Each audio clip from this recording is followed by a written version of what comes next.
सर्वे वयं देवा सथर्षयः शरण्यं त्वां महाशैवं दातारं शरणं गतः स्वास्थीनि देहिनो विप्रः महावज्रमयानिः अस्नाग् ते स्वपिं कृत्वा हनिष्यामि सुरद्रुहम्। हे ऋषिवर्य, आप अपनी अस्थियों का हमको दान करिए जिससे हम इस वृत्रासुर के संताप से जगत को मुक्त कर सके। दधीचि मुनि ने परोपकार की भावना से, क्योंकि परहित सरिसन धर्म नहीं भाई और पर पीड़ासम नहीं अधमाई। परोपकार से बड़ा और कोई धर्म नहीं है। ऋषि मुनियों का शरीर जैसे ये वृक्ष है, ये वृक्षों का जीवन परोपकार के लिए ही है, उसी प्रकार ऋषि मुनियों का भी जीवन परोपकार के लिए ही होता है। उनके लिए देह की सार्थकता इसी में है कि ये शरीर किसी के काम आ जाए।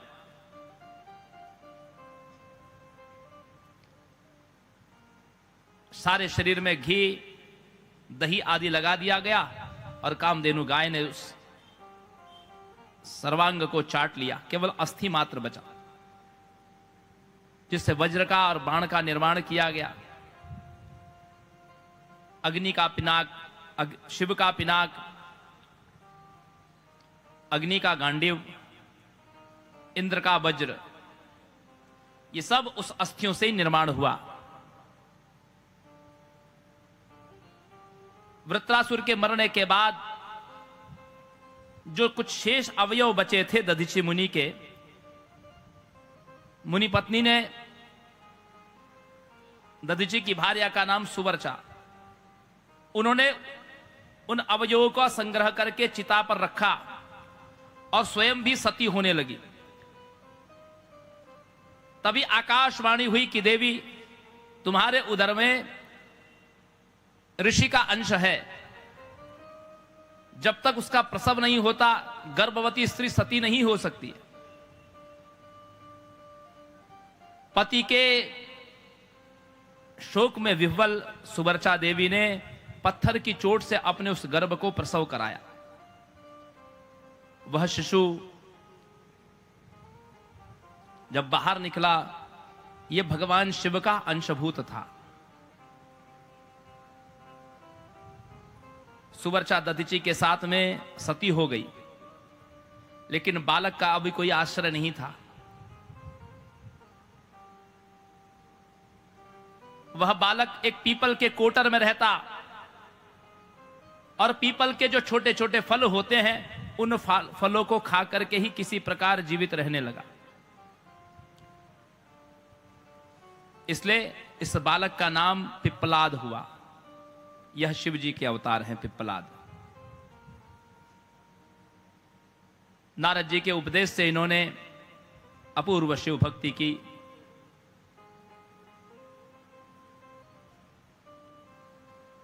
और अनेक प्रकार की शक्तियों का संग्रह किया। जब तपस्या के तेज से संपन्न हुए तो इन्होंने देवताओं से पूछा कि मेरे ऐसे कौन से कर्म थे जिसके कारण मुझे बाल्यकाल में ही माता पिता का वियोग हो गया। तो लोगों ने बताया कि तुम्हारे जन्म के समय तुम्हारे ऊपर शनि की 7.5 थी, जिस कारण से तुम्हारे ऊपर तुमको माता पिता का वियोग झेलना पड़ा। बाल्यकाल में ही तुम्हारे माता पिता ने तुम्हारा त्याग कर दिया। इस बात से इतने रुष्ट हुए पिप्पलाद कि इन्होंने शनि का आवाहन किया और अपने तपोबल से शनि को जलाने लगे। शनि के चरण जलने लगे। ब्रह्मा जी ने प्रकट होकर के पिप्पलाद से कहा कि हे पुत्र, शनि न्याय के देवता है, वो किसी भी प्राणी को अकारण कोई दोष नहीं लगाते। हमारे किए हुए कर्म का दंड देने के वे दंडाधिकारी हैं। ये सूर्य पुत्र, यमराज और शनि ये जीव मात्र के दंड का विधान करते हैं। धर्मराज मरने के बाद दंड देते हैं और शनिदेव जीते जी दंड देते हैं। हमारे जो प्रारब्ध कर्म है उसका दंड का विधान शनि करते हैं और हमारे जो क्रियमाण संचित कर्म है वो देह छूटने के बाद उसका न्याय धर्मराज करते हैं। ये दोनों सूर्य के पुत्र गॉड ऑफ जस्टिस है, न्याय के देवता। तो सज्जनों माताओं, लेकिन तब तक शनि के पैर जल चुके थे। अब शनि मंद गति वाले हो गए, धीरे धीरे चलने वाले हो गए। ग्रहों में सबसे तेज गति चंद्रमा की है। एक राशि को 2.25 दिन में पूरा करते हैं। सूर्य, शुक्र और बुध ये 1 महीने में एक राशि को पूरा करते हैं। मंगल 45 दिन में करते हैं। बृहस्पति 1 वर्ष में करते हैं। राहु और केतु 1.5 वर्ष में करते हैं। और शनि उस एक राशि को पार करने में 2.5 वर्ष का समय लगाते हैं। जिस व्यक्ति की राशि से चौथे शनि और 8वें शनि हो उसकी ढैया होती है। जिसकी राशि से पहले, दूसरे और 12वें हो उसको, ये तीनों संक्रमण काल 7.5 साल तक चलता है, इसलिए उसको 7.5 कहते हैं। शनि का एक राशि भ्रमण काल 2.5 वर्ष का होता है। पिप्पलाद ने शनि को ब्रह्मा जी के कहने से छोड़ तो दिया, लेकिन उस समय उन्होंने प्रतिज्ञा करवाई कि आज के बाद कोई भी व्यक्ति, कोई भी शिव भक्त हो, जन्म से लेकर के 16 वर्ष तक का कोई शिव भक्त हो, उसके ऊपर शनि की 7.5 का कोई प्रभाव नहीं रहेगा। जन्म से लेकर 16 वर्ष तक शिव भक्त। दूसरा, इस पीपल के वृक्ष ने मुझे जीवन दिया है, मैं इसी के फल खा करके मैंने बाल्यकाल बिताया है।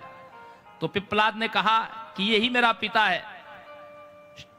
शनिदेव ने कहा कि मेरे वार के दिन, शनिवार के दिन, जो व्यक्ति इस पीपल की पूजा करेगा, पीपल की प्रदक्षिणा करेगा, पीपल में जल चढ़ाएगा, उस पर मेरे कोप का प्रभाव नहीं पड़ेगा। पीपल का वृक्ष रोज पवित्र नहीं माना जाता, जैसे समुद्र रोज पवित्र नहीं होते। अश्वत्थपूतम समुद्रपूतम मंदवासराणि अश्वत्थम समुद्रे पर्वणि तथा। पीपल का वृक्ष रविवार शुक्रवार को पवित्र नहीं माना गया। अर्थात पवित्र का अर्थ है कि जिसका स्पर्श नहीं करना चाहिए, लेकिन शनिवार को अत्यंत पवित्र है। उस दिन पीपल के वृक्ष का स्पर्श करना ही चाहिए।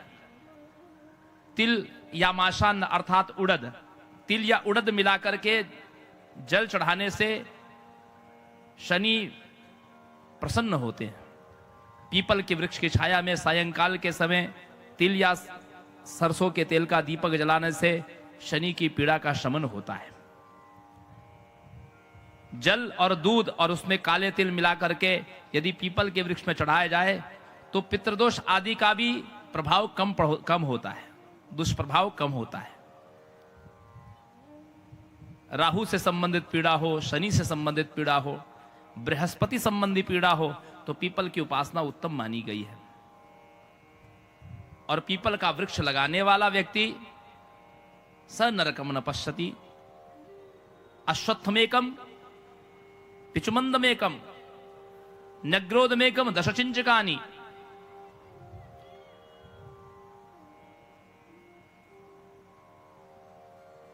पंचाम मुक्ता नरकम न पश्येत। जो अपने जीवन काल में एक पीपल का वृक्ष, पिचुमंद नीम का एक वृक्ष, न्यग्रोधमेकम एक बरगद का वृक्ष, 10 चिंचिकानी इमली के 10 पेड़ और 5 आम के पेड़ लगा लेता है जो व्यक्ति अपने जीवन में, पंचाम्र मुक्ता नरकम न पश्येत, उसको कभी नरक का दर्शन नहीं करना पड़ता। ऐसी अद्भुत हमारे वृक्षारोपण की भी महिमा है।